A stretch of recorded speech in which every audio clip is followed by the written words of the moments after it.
구약성경 출애굽기 3장 1절부터 12절의 말씀입니다.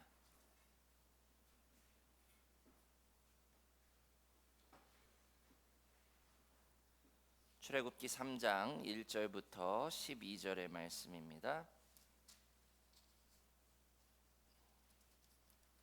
다 찾으셨으면 제가 한 절 읽고 여러분이 한 절 읽고 함께 교독하겠습니다. 출애굽기 3장 1절부터 12절의 말씀입니다. 모세가 그의 장인 미디안 제사장 이드로의 양떼를 치더니 그 떼를 광야 서쪽으로 인도하여 하나님의 산 호렙에 이르매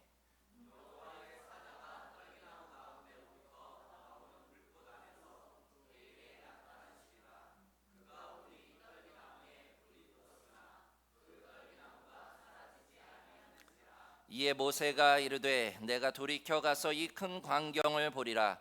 떨기나무가 어찌하여 타지 아니하는고 하니 그때에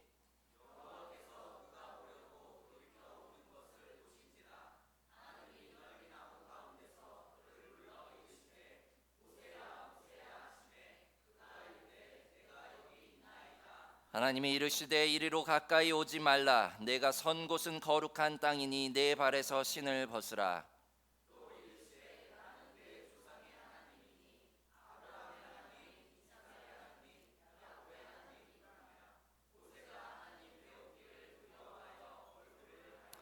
여호와께서 이르시되 내가 애굽에 있는 내 백성의 고통을 분명히 보고 그들이 그들의 감독자로 말미암아 부르짖음을 듣고 그 근심을 알고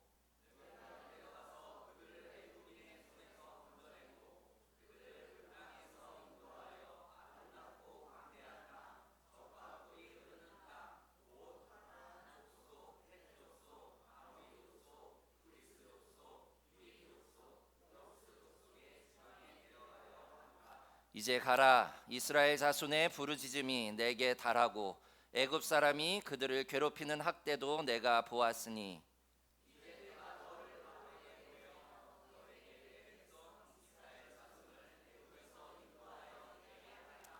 모세가 하나님께 아뢰되 내가 누구이기에 바로에게 가며 이스라엘 자손을 애굽에서 인도하여 내리이까.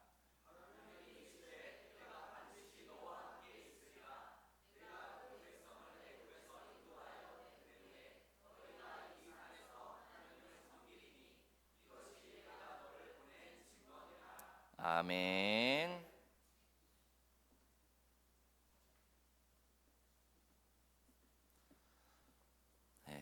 오늘은 사순절 둘째 주일입니다.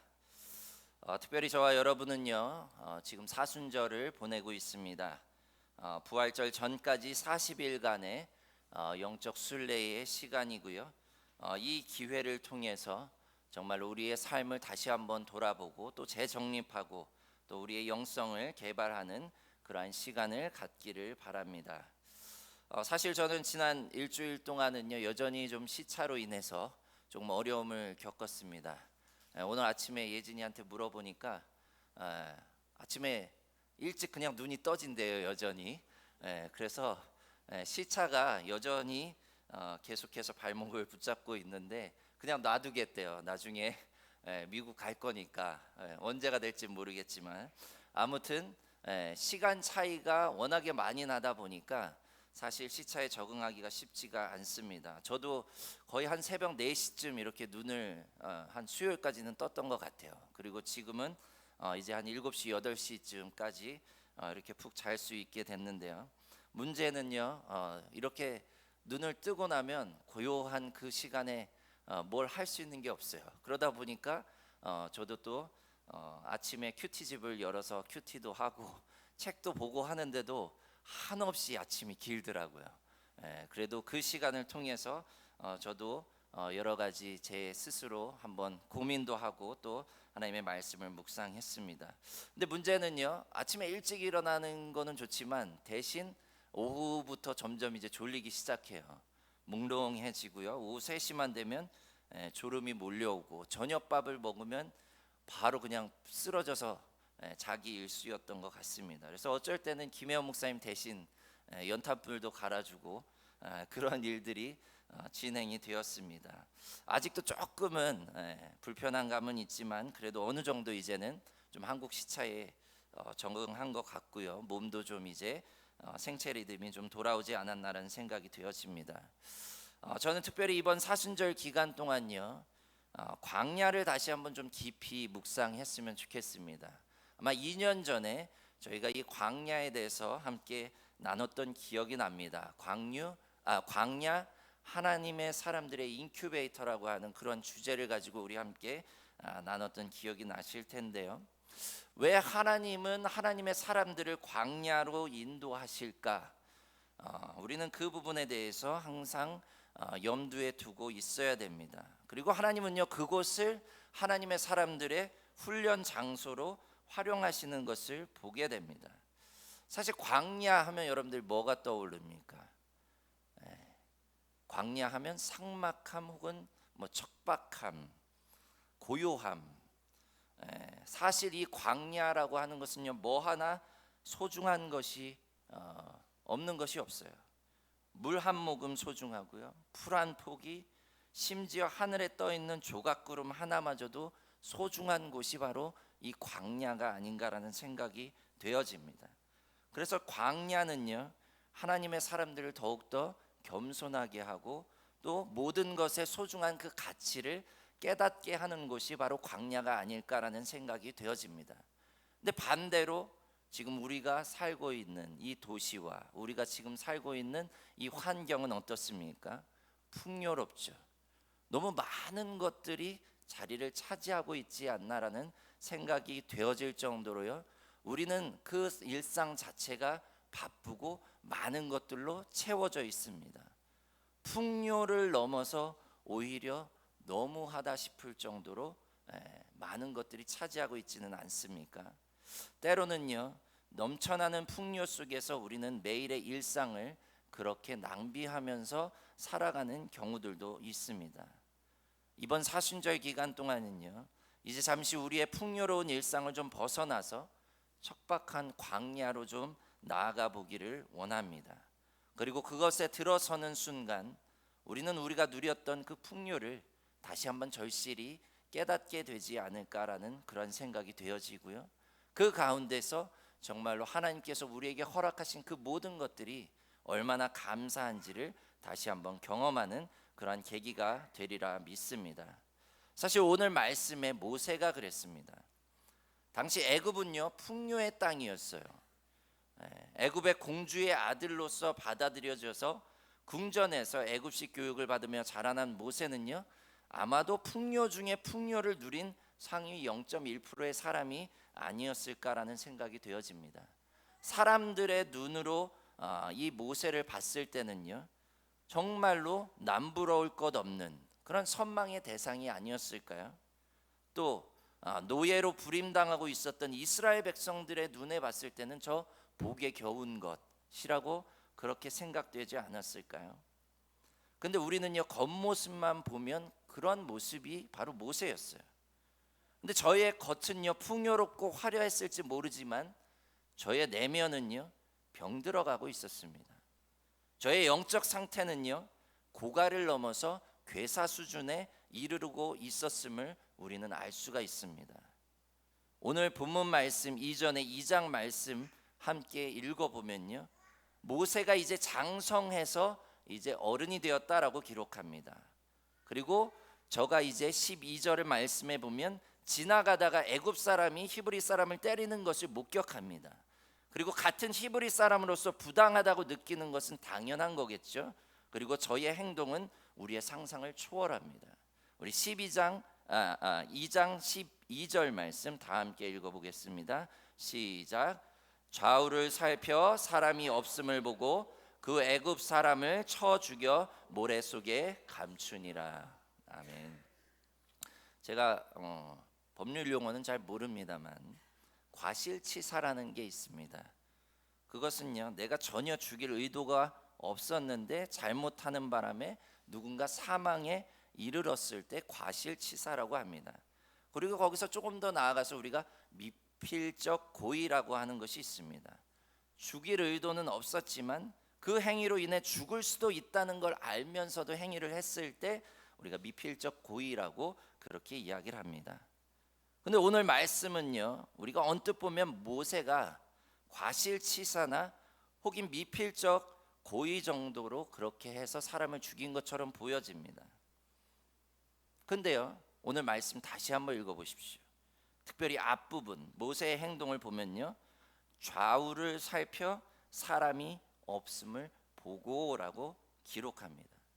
영어 성경에 보면요, He looked around to make sure no one else was there. 주변에 아무도 없는 것을 먼저 확인을 하고 어떻게 했다고요? 사람을 쳐 죽였다는 거예요. 이것은 과실치사입니까? 밀필적 고의입니까? 아니면 살인입니까? 그냥 살인이에요. 죽이고자 하고 하는 의도가 분명했던 것을 보게 됩니다. 그런데 그걸로 끝나지 않았어요. 심지어 어떻게 했다고요? 모래에 파묻어서 시신을 유기까지 했어요. 이게 모세였습니다.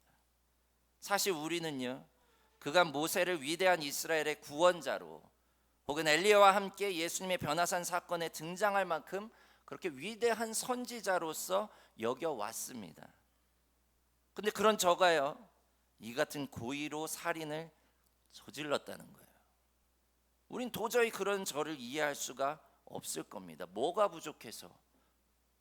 대체 어떤 이유로? 그리고 하나님이 왜 그와 같은 살인자를 들어서 쓰셨는지조차 우리는 또 의문을 갖게 되는 것을 보게 됩니다. 사실 오늘 본문의 내용만 놓고 보면요, 모세의 겉모습은 화려한 궁전의 왕자로서 풍요로운 삶을 영위하는 것처럼 여겨지지만요, 저의 내면은요, 분노로 가득 차 있었던 것을 보게 됩니다. 그리고 그 분노가 누군가를 죽일 만큼 강했고요, 결국 폭발했음을 우리는 오늘 본문 말씀을 통해 깨닫게 됩니다. 그런 저의 마음 가운데 과연 하나님이 계셨을까요? 신앙이 자리하고 있었을까요? 그렇다면 모세는 왜, 모세의 내면 상태는 이와 같이 이렇게 분노로 가득 차고 누군가를 죽일 만큼 그렇게 폭발적이었을까요? 사실 성경에서는요, 저희 유년 시절과 궁전에서 성장하기까지 일대기가 그려져 있지 않습니다. 그러나 우리는 잘 알고 있죠. 젖을 떼고 난 이후에 줄곧 어머니가 아닌 공주 밑에서 시녀들 손에 의해서 키워졌다는 것을. 그리고 저는요, 이미 자라나면서부터 애굽인의 모습이 아닌 히브리 사람의 모습을 하고 있었을 거예요. 그러면 뭇 사람들의 입방아에 오르내렸을 겁니다. 그리고 다른 애굽의 왕자들에게 놀림을 당하거나 무시를 당하기 일쑤였었을 것을 우리는 감히 생각할 수가 있습니다. 그리고 오늘 말씀 가운데 저와 아버지였던 바로 왕의 관계를 가늠해 볼 만한 대목이 있습니다. 2장 아버지가 아니라 할아버지죠. 딸 공주의 아이니까 2장 15절 말씀에 보면 우리 함께 읽겠습니다. 시작. 바로가 이 일을 듣고 모세를 죽이고자 하여 찾는지라. 모세가 바로의 낯을 피하여 미디안 땅에 머물며 하루는 우물 곁에 앉았더라. 바로가 이 일을 듣고 모세를 죽이고자 해서 쫓아다녔다는 거예요. 사람을 보냈어요. 사실 오늘날 상황이라면 안 됩니다만 당시 상황에서 왕자가 평민 한 명을 죽였다고 할아버지 왕이 죽이겠다고 찾아다니는 게 여러분 상식적으로 이해가 가십니까? 만약에 모세가 애굽인의 왕자였다면 그렇지 않았을 거예요. 할아버지가 손주를 아끼는 마음이 얼마나 대단합니까? 그런데 사실 우리는 이 말씀만 놓고 보아도 이 모세는요, 그 바로에게 손자가 아니었어요. 그냥 히브리 노예 중에 한 사람으로서 취급했던 것을 보게 됩니다. 공주로 인해서 저를 왕자로서 그렇게 추대는 하지만 실상 그는 그저 히브리 노예 중에 한 명으로 취급당하며 그 궁중에서 그렇게 살아갔던 것을 보게 됩니다. 그리고 그렇게 눌려있던 분노와 그동안의 억압이 성인이 된 모세가 되었을 때 폭발하는 것을 보게 됩니다. 겉으로는요 화려하고 풍요로운 삶을 누리는 왕자였지만요, 저의 내면과 영은요 분노로 가득 차고 하나님은 잊은 지 오래된 채 그런 죽기 일보 직전의 상태였음을 깨닫게 됩니다. 그런 저에게 유일한 방법은 뭐였을까요? 도주였습니다. 아무도 모르는 곳으로, 들어가면 죽을 수도 있는 곳, 바로 그 미디안 광야로 이제 모세는 도주하는 것을 보게 됩니다. 그런데 이번에 말씀을 준비하면서 다시 살펴보니까 생각보다 이 미디안 광야가요 애굽에서 상당히 먼 곳에 위치해 있어서 저도 깜짝 놀랐습니다. 저는 당연히 시나이 반도 근처에 애굽 쪽에 좀 치우쳐 있을 거라고 생각이 되었었는데요, 아예 이 시나이 반도를 건너가서 바로 반대쪽에 있는 광야였습니다.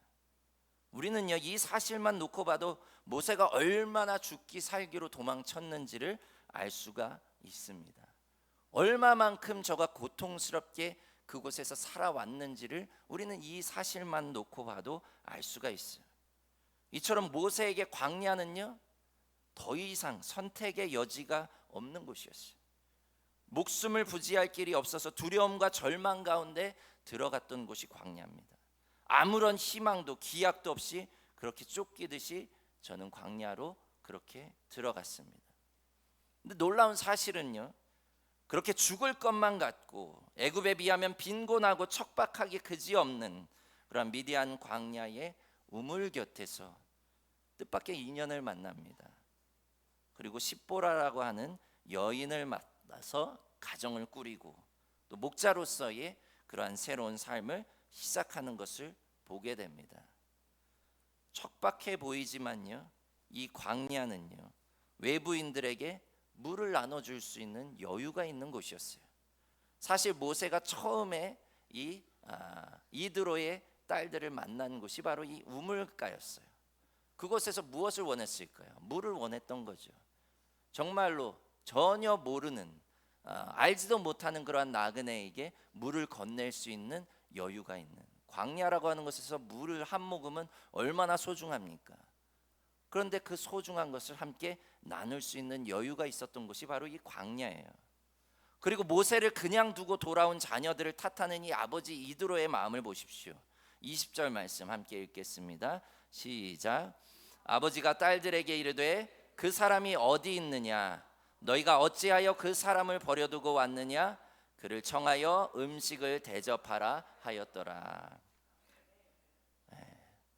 우리 옛말에 떡 한 조각이라도 나눠 먹으라는 얘기가 있죠. 바로 이 광야에서의 이 이드로의 가정이 그랬던 것을 보게 됩니다. 손님 대접하기를 힘쓰는 그 사랑이 넘치는 모습을요 우리는 보게 됩니다. 모세가 경험한 광야는요 애굽과는 정반대였어요. 정말로 애굽은요 풍요롭고 많은 것이 있는 곳 같았지만 실제적으로 그 내면은 서로 경쟁하고 서로를 상처내고 서로를 죽이기까지 하는 그런 내면은 척박한 광야였어요. 그러나 오히려 미디안 광야는요 외적으로 봤을 때는 아무것도 없고 정말로 척박해 보이는 그런 땅이었지만 내적으로 그리고 사람들의 내면에는요 풍요가 넘쳐납니다. 자신이 가지고 있는 것을 허물없이 그렇게 나눠주고 함께 그 온정을 나누는 곳이 바로 이 광야였던 것을 보게 됩니다. 서로가 서로를 위로해주고요, 작은 것 하나도 귀히 여기며 나그네를 환대하며 섬기는 그러한 섬김과 나눔을 실천하는 곳이 바로 이 미디안 광야였음을 우리는 말씀을 통해 깨닫게 됩니다. 그렇게 모세의 상처받고 분노로 가득 찼던 그런 내면은요 바로 이 이드로의 가족을 통해서 치유되고 회복되게 된 줄 믿으시길 바랍니다. 얼마 동안요? 40년 40년간의 광야 생활을 통해서 그것이 척박하지만 그러나 모세는 그 이드로의 가정의 일부로서 정말로 하나님의 사랑과 온정을 저들을 통해서 느꼈던 것을 보게 됩니다. 그런데 아직 한 가지가 더 남았습니다. 무엇입니까? 바로 저희 영혼이 믿음입니다. 신앙입니다. 저의 마음속 분노가 사그라들고 이제 사랑이 무엇인지 알고 용서가 무엇인지 깨닫고 은혜가 무엇인지 충만히 알게 되었을 즈음에요, 이제 하나님은 저를 찾아오십니다. 광야의 떨기나무 가운데 꺼지지 않는 불꽃으로 저에게 찾아오십니다. 그리고 부르십니다. 모세야, 모세야. 우리가 눈여겨보아야 할 것은요, 하나님의 임재가 지금 어디에서 이루어지고 있느냐예요. 장인 이드로가 제사장이었기 때문에 분명 제사를 드리는 성전이 있었을 겁니다. 그러나 그곳이 아니었어요. 예배를 드리는 가운데 하나님이 임재하신 것도 아닙니다.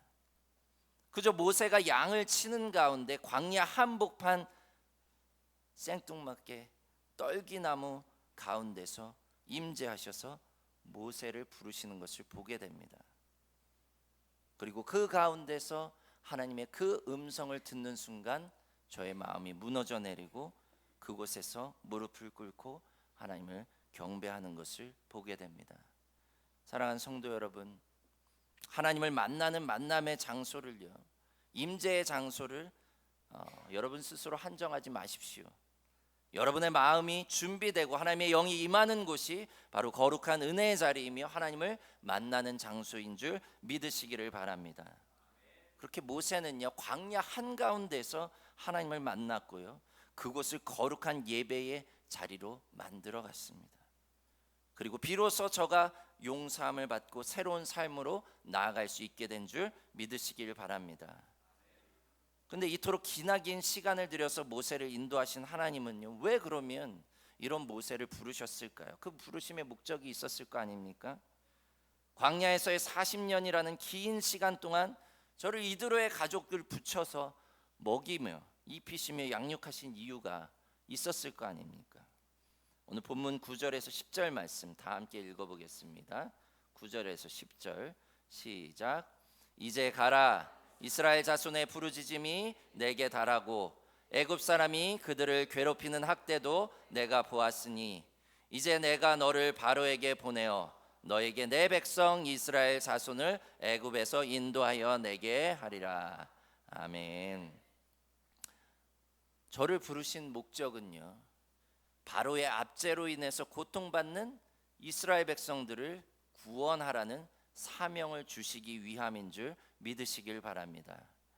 근데 사실 모세는요, 아마 너무 당황했을 거예요. 왜요? 이제 막 하나님을 만났습니다. 이제 막 하나님을 인격적으로 경험했어요. 예배의 감격을 조금 느꼈는데 느닷없이 하나님 뭐라고 명령하세요? 이제 가라는 거예요. 이제 가서 저들을 구원하라는 거죠. 그것도 자신을 죽이려고 혈안이 됐던 그런 할아버지가 죽었다고 해도 자신을 늘 못살게 굴던 그 형제들의 한 명이 바로 왕이 되었을 텐데 저에게 가서 이스라엘 백성을 구원하라는 명령을 내리십니다. 그런 저의 대답은 무엇입니까? 노예요, 노. 하나님, 내가 누구라고 제게 그리 막중한 책임을 지우십니까? 하나님, 저 이제 하나님 만났습니다. 이제 교회 나오기 시작했고요, 이제 믿음이 조금 생기기 시작했어요. 근데 어떻게 저보고 가라고 하십니까? 저 더 머물겠습니다. 광야에서 저는 아직도 더 많은 케어와 사랑과 그것이 필요합니다. 버팅깁니다. 근데 하나님은요, 나무라지를 않으세요. 책망하지 않으십니다. 어떻게 하십니까? 여러분들 그 이후의 말씀 3장 4장 2장에 걸쳐서 말씀을 읽어보십시오. 계속해서 저를 설득하십니다. 달래십니다. 그리고 저에게 가야 하는 명분을 제시하십니다. 아브라함에도 그렇고요, 모세와도 하나님은 기꺼이 대화에 참여하세요. 명령으로 끝나는 것이 아니라 저가 지금 저의 내면의 상태와 저의 상황을 이야기했을 때 하나님은 그것을 함께 조율하면서 어떻게 저를 그들에게 보낼지를 하나님은 같이 나누는 것을 보게 됩니다. 하나님은요, 그런 하나님이세요. 우리가 아직 준비가 안 되었다고 하면요, 인내하시면서 기다리는 분이시고요, 또한 우리에게 사람이 필요하다라고 하면요, 사람을 붙여주시는 하나님이에요. 우리와 대화를 하길 원하는 분이지 우리가 부담 주면서 그렇게 말도 안 하고 관계를 단절하는 그러한 분이 아니라는 사실입니다. 그러나 우리가 한 가지 명심해야 될 부분이 있어요. 하나님은요 결코 포기하지 않으세요. 오늘 말씀을 통해서도 우리가 계속해서 깨닫게 되는 것은요, 우리가 아무리 버티기고 아무리 그래도 하나님은 포기가 없으신 분이에요. 한 영혼에 대해서 결국엔 우리가 두 손 두 발 들고 가게 되어 있습니다. 그러니 괜히 너무 많은 실갱이를 하지 마십시오. 어느 정도 이제 나도 가도 될까 생각이 되어질 때는 하나님께 그럼 제가 가겠습니다, 믿음으로 고백하고 나아가는 저와 여러분이 되시길 주님의 이름으로 부탁을 드립니다. 그리고 마지막 절에 이렇게 기록합니다. 내가 그 백성을 애굽에서 인도하여 낸 후에 너희가 이 산에서 하나님을 섬기리라. 내가 이 산에서 나를 만나고 예배하고 새로운 삶으로 거듭났듯이 저들도 그리할 수 있도록 광야로 인도하라는 거예요. 오늘 이 같은 명령은요 우리에게도 동일하게 주어집니다. 우리는 풍요 속의 빈곤을 경험하는 그러한 세대를 살아가고 있습니다. 많은 것을 누리고 많은 것이 우리에게 주어졌지만 여전히 우리의 마음과 우리의 영혼은 계속해서 갈급해하고 또한 빈곤한 상태에 이르는 것을 보게 됩니다. 그래서 하나님은요 오늘 말씀을 통해서 이제 우리를 광야로 인도하십니다. 가서 풍요로운 세상 가운데서 마음이 공허하고 상처받고 분노로 가득한 영혼들을 하나님을 예배할 수 있는 예배의 장소인 광야로 인도하라고 말씀하십니다. 그리고 우리가 이제 이드로의 가족처럼 저들을 잘 먹이고 돌보며 하나님의 사랑을 전하라고 말씀하십니다. 그것이 10년이 됐든 20년이 됐든 우리는 저들을 책망하고 저들을 비판할 것이 아니라 그냥 우리의 사명을 감당하면 되는 거예요. 그리고 하나님의 때에 하나님은 개인 각자에게 찾아오십니다. 그리고 모세야 모세야 부르셨던 그 하나님이 그 영혼을 부르실 때에 저들은 비로소 하나님을 인격적으로 만나고 새로운 소명을 받고 또한 이 땅 가운데 그와 같이 저들처럼 고통받는 사람들을 향해 나아가게 되는 줄 믿으시길 바랍니다.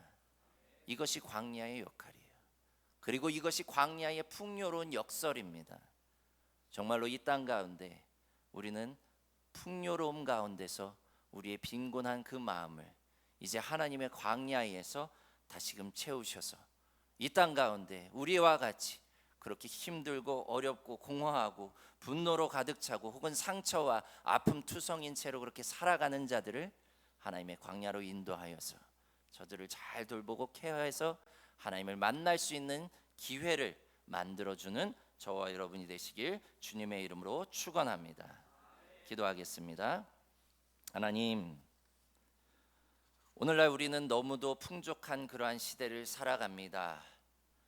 너무도 많은 것들이 우리의 삶을 자리하고 또한 우리의 머리와 우리의 가슴을 차지하고 있지만 그것이 때로는 우리를 너무도 힘들게 만들고 때로는 우리를 공허하게 만들며 때로는 우리를 정말로 다툼과 경쟁의 상황으로 몰고 갑니다. 하나님, 그러한 시기에 우리가 하나님의 오늘 말씀을 기억하게 하시고 특별히 이번 사순절 기간 동안 우리가 그 자리로부터 이제 잠시 물러나서 하나님의 광야로 나아가기로 합니다.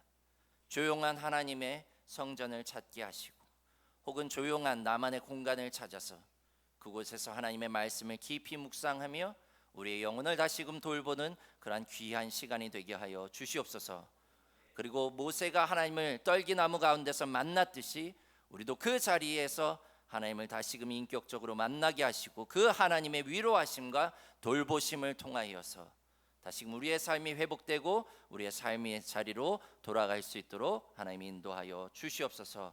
그러한 풍요로운 삶으로 우리를 다시금 인도하여 주실 줄 믿습니다. 주님, 우리와 동행하여 주시옵소서. 감사드리며 예수 그리스도의 이름으로 기도드렸사옵나이다. 아멘.